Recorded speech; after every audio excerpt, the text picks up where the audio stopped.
Before reading 2-Second Lean, our cabinet business functioned about as well as any other construction trade. Poorly. Very poorly. My business partner and I were good at the technical aspects of building cabinets, but neither of us had ever run a business or thought through better ways of working. We simply knew what worked from our past woodshop jobs and continued to imitate the work ethic as we went. During the first couple of years of business, we would get a cabinet job and start attacking it. Our processes went like so. 1. We would plan for days. 2. Cut hardwood for all the cabinets. 3. Build face frames and drawer boxes for everything. 4. Spray the frames, doors, and boxes. 5. Cut melamine box parts for days. And 6. Stack, move, wrap, organize, damage, and shuffle the hundreds of parts as we built the cabinets, filling the shop with finished parts, but no finished cabinets. Sadly, along the way, we would find out that our planning wasn't as stellar as we had hoped.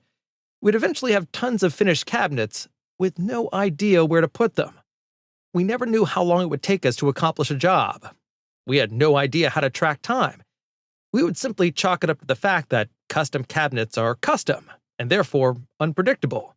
After all, how can you standardize custom? Our very first kitchen was a small basement addition for a friend of a friend. There were only about 15 or so cabinets. Once we got done with the separate processes and tried to put the cabinets together, we found that nearly 50% of the cabinets had major planning flaws that forced us to rebuild major portions. Of course, we learned from our mistakes as we went along, but we continued grinding our gears in the same way for nearly 2 years. One day, a loving and helpful hardware salesman, Ben Hauck, decided to show us a better way. He suggested we read 2-Second Lean and The Goal. After reading these 2 books, we changed our business, our lives, and we never looked back. We immediately began to implement lean practices such as 3Sing and morning meetings. We began to create a predictable output of 5 cabinets a day with just the 2 of us. Although it was a batch flow, it worked so much better than smashing an entire job through at once.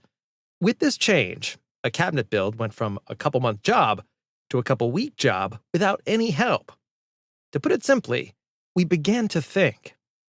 In just a few years, we progressed to about 15 employees and 30 cabinets a day, and have plans to do a whole lot more than that.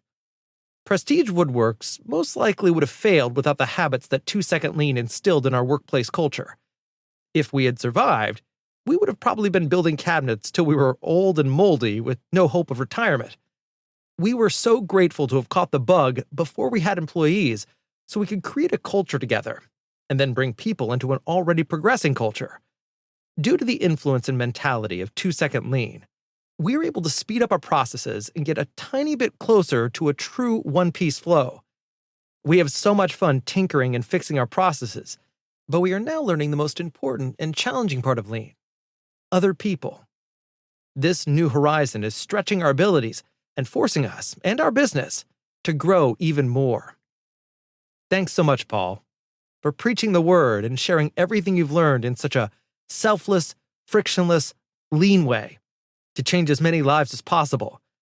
It has changed our lives so drastically, and we try to spread the word with everyone we come in contact with.